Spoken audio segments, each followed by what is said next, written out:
కలగూర పచ్చడి టేస్టీగా ఇంకా ఈజీగా ఎలా చేయాలనేది ఈ వీడియోలో చూద్దాం. మనకి కూరగాయలన్నీ మిగిలిపోయినప్పుడు అవి 2 అవి 3 అలా ఒక్కొక్కటి అలా మిగిలిపోయినప్పుడు మనకి ఏం చేయాలో అర్థం కాదు కదా. ఒక్కొక్కసారి సాంబార్ చేసుకుంటాం, అలా కాకుండా ఇలా చట్నీ చేసుకోండి, చాలా బాగుంటుంది. నేను మా టెర్రస్ గార్డెన్లో వచ్చిన కొన్ని కూరగాయలతో నేను ఈ విధంగా చేశాను. చూశారు కదా, బీరకాయలు, ఆ బీరకాయ కర్రీ చేసుకుంటే కొద్దిగానే ఉంటుంది, దానికంటే టేస్టీగా మనం చట్నీ ఇలా చేసుకోవచ్చు అనేసి నేను ఇలా తీసుకున్నాను. వంకాయలు, కొన్ని వంకాయలు ఉండి, అలాగే 2 దొండకాయలు ఉన్నాయి, ఒక క్యారెట్, ఇది మాత్రం బయట తీసుకొచ్చింది. నల్లేరు కాడలు, ఇది పొడవుగా ఉన్నాయి కదా, ఇవి నల్లేరు. అలాగే పచ్చిమిర్చి, ఇవన్నీ మంచిగా శుభ్రంగా ఫస్టే కడిగేసుకోవాలి. నేను బీరకాయ మీద పొట్టు మాత్రం తీయడం లేదు. మనం బీరకాయ పొట్టుతో కూడా రోటి పచ్చళ్ళు చేసుకుంటాం కదా, అందువల్ల నేను ఇలాగే పొట్టుతో పాటు వేస్తున్నాను. పొట్టు కూడా మంచిదే కాబట్టి.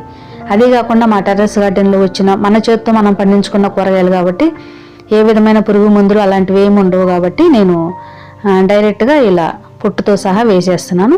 ఇలా చిన్న ముక్కలు కట్ చేసుకోవాలి. అలాగే 2 దొండకాయలు ఉన్నాయి, వాటిని కూడా ఈ విధంగా రౌండ్గా కట్ చేసుకుంటున్నాను. క్యారెట్ కూడా చెక్కు తీసి చిన్న ముక్కలుగా కట్ చేసుకున్నాను. క్యారెట్ మాత్రం బయట తీసుకొచ్చింది, మా గార్డెన్లో కాదు. ఇది నల్లేరు కాడలు, మా టెర్రస్ గార్డెన్లో చాలా ఉంది. చిన్న కాడ పెట్టాను నేను, బాగా పెరుగుతుంది. వీటిని తీసుకుని మంచిగా కడిగేసాను. ఈ విధంగా పొట్టు తీసేసుకోవాలి, పైన ఉన్నదంతాను. ఒక పీచులాగా వస్తుంది. మనం చిక్కుడుకాయలకైతే ఎలా తీస్తుంటే పీచులాగా వస్తుందో అలా వస్తుంది. దాన్ని తీసేయాలి నీట్గా. ఆ కణుపు దగ్గరది తీసేసి మిగతా ఇది లేతగా ఉన్నాయి తీసుకున్నాను. చాలా లేతగా ఉన్నాయి. లేతగా ఉన్నాయి అయితే మనకి బాగుంటుంది, ఎక్కువ పీచు అనేది లేకుండా ఉంటుంది. ఇది కీళ్ళ నొప్పులు ఇంకా ఎముకలు గట్టిపడడానికి ఇలాంటి వాటికి చాలా హెల్ప్ చేస్తుంది కదా నల్లేరు. నేను నల్లేరు పచ్చడి, నిలువ పచ్చడి కూడా పట్టాను, ఇంతకుముందు వీడియోస్లో ఉంది. ఎండుమిర్చి వేసుకుని ఎండు కారంతో నల్లేరు నిలువ పచ్చడి చేసాను. ఇప్పుడు మనం రోటి పచ్చళ్ళకి ఈ విధంగా చేసుకోవచ్చు. మనం దీన్ని రోటి పచ్చడిలో రోట్లో అయినా చేసుకోవచ్చు, లేదా టైం లేదనుకున్నప్పుడు మిక్సీలో ఒకసారి కచ్చా పచ్చగా మన ముక్కలు కనిపించే విధంగా చేసుకుంటే సరిపోతుంది. ఇలా కనుపు దగ్గర కట్ చేసేసి ఇలా తీసేసుకుంటే పీచులు అనేవి వచ్చేస్తుంది. ముదిరిపోని అయితే ఎక్కువ పీచు ఉంటుంది, దానికంటే లేతగా ఉన్నాయి అయితే ఇంకా మంచిది. నా దగ్గర చాలా ఎక్కువ ఇది ఉంది కాబట్టి నేను లేతగా ఉన్నాయి తీసుకున్నాను. ఇలా ఆకులు కూడా వేసుకుంటారు చాలామంది, నేను ఆకులు వేయడం లేదు, ఎందుకంటే మన దగ్గర చాలా ఉంది కాబట్టి. అది కూడా మంచిదేనని అంటారు. ఈ విధంగా నీట్గా అన్ని ముక్కలు కట్ చేసుకోవాలి. ఇది హెల్త్కి చాలా మంచిది. మనకి ఒక్కసారి అన్ని రకాల కూరగాయలు తిన్నట్టు ఉంటుంది. ఇంకా చట్నీ అంటే చాలా ఇష్టంగా తింటాం కదా, వేడివేడి అన్నంలో నెయ్యి వేసుకుని ఈ చట్నీ వేసుకు తింటే చాలా బాగుంటుంది ఈ పచ్చడి.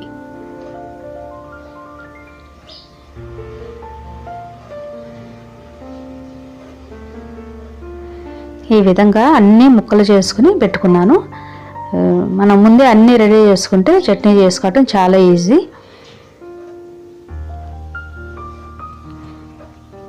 ఇది ఎలా చేయాలనేది చూద్దాం. ఇప్పుడు ముందుగా స్టవ్ వెలిగించి బాండీ పెట్టుకుని దానిలో పచ్చిమిర్చి ముక్కలు వేసుకోవాలి. ఎందుకంటే తడి ఉంటుంది కదా, పేలుతుంది నూనె వేసినప్పుడు. కొద్దిగా డ్రై రోస్ట్ చేసుకున్నాను. తర్వాత ఆయిల్ వేసుకుని ఇప్పుడు మనం కట్ చేసుకున్న ముక్కలన్నీ వేసేసుకుందాం. పచ్చిమిర్చి ముక్కలు వేసాం కదా, క్యారెట్ ముక్కలు, దొండకాయ ముక్కలు, నల్లేరు కాడలు, బీరకాయ ముక్కలు, ఇవన్నీ వేసుకుని కొద్దిసేపు ఫ్రై చేసుకోవాలి. వంకాయలు మనం వేసుకునేటప్పుడు నేను ముక్కలు వేసుకుంటాను కట్ చేసుకుని, ఎందుకంటే అవి నల్లగా అయిపోతాయి కాబట్టి. ఇవన్నీ మా టెర్రస్ గార్డెన్లో వచ్చిన కూరగాయలే. బెండకాయలు కూడా ఉన్నాయి కానీ 2-3 వేద్దాం అనుకున్నా, సరే వాటిని పులుసులాగా చేసుకోవచ్చు సాంబార్లోకి అనేసి అలా ఉంచేసాను. ఇప్పుడు ఒకటి ఉల్లిపాయ ముక్కలు చేసి వేసుకున్నా, అలాగే వంకాయలు కూడా వేసుకున్నాను, వంకాయ ముక్కలు కూడా. ఇవన్నీ వేసుకుని దోరగా వేయించుకోవాలి.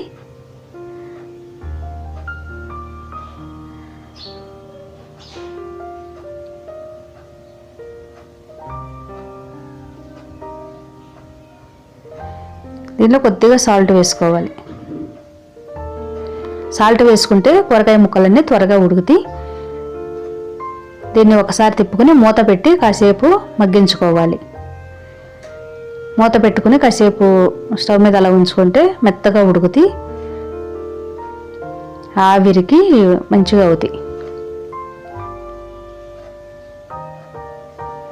చూశారు కదా, మంచిగా ఉడికిని.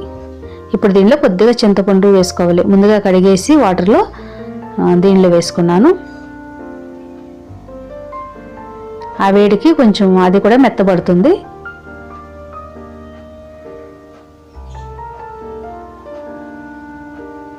మనం ఎప్పుడు సాంబారే చేసుకుంటాం కదా, ఇలా కూరగాయ ముక్కలు మిగిలిపోయినప్పుడు ఇలా చట్నీ చేసుకుంటే, పచ్చడి చేసుకుంటే కూడా చాలా టేస్టీగా ఉంటుంది. నేను ఎప్పుడు మిగిలిపోయినప్పుడు కూరగాయలు ఈ విధంగానే పచ్చడి చేస్తాను. మా బాబు అయితే క్యారెట్ తినడు, అందువల్ల నేను ఈ విధంగా చట్నీలో వేసేసి అది కనిపించకుండా చేస్తాను. ఇప్పుడు దీనిలో కొద్దిగా కళ్ళు ఉప్పు, 2-3 వెల్లుల్లి రెబ్బలు, జీలకర్ర ఇవన్నీ వేసుకుని నేను మిక్సీలో ఒక్కసారి తిప్పుకుంటున్నాను. మనం రోట్లో కూడా చేసుకోవచ్చు, లేదా మనం మిక్సీలో వేసుకుని కచ్చాపచ్చాగా మనం చేసుకోవచ్చు. దాన్ని చట్నీ చేసుకుని పక్కన పెట్టుకున్నాను. ఇప్పుడు వేరొక బాండీ పెట్టుకుని దానిలో ఆయిల్ వేసుకుని మనం తాలింపు వేసుకుంటున్నాం. తాలింపు వేసుకోకపోయినా డైరెక్ట్గా తింటే కూడా చాలా బాగుంటుంది, లేదా మనం ఇలా తాలింపు కూడా వేసుకోవచ్చు, మన ఇష్టం. కొద్దిగా మెంతులు, ఆవాలు, జీలకర్ర, పచ్చిశనగపప్పు, మినప్పప్పు, ఎండుమిర్చి ఇవన్నీ వేసుకుని దోరగా వేయించుకోవాలి.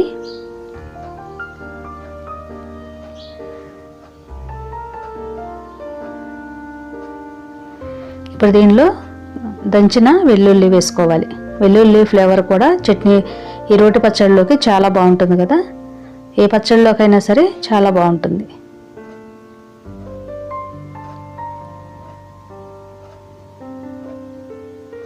ఇప్పుడు దీనిలో కొద్దిగా కరివేపాకు, కొద్దిగా పసుపు,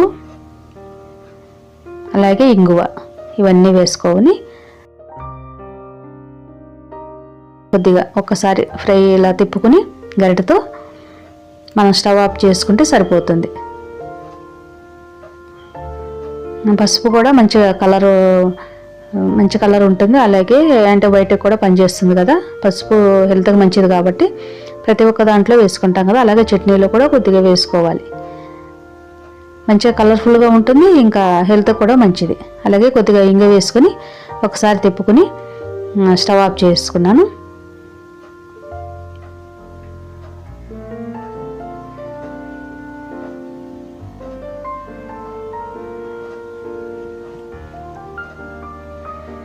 ఇప్పుడు మనం ముందుగా మిక్సీ పట్టుకున్న పచ్చడి వేసుకుని, కలగూర పచ్చడి వేసుకుని ఒకసారి తిప్పుకుంటే తాలింపులో చాలా టేస్టీగా ఉంటుంది.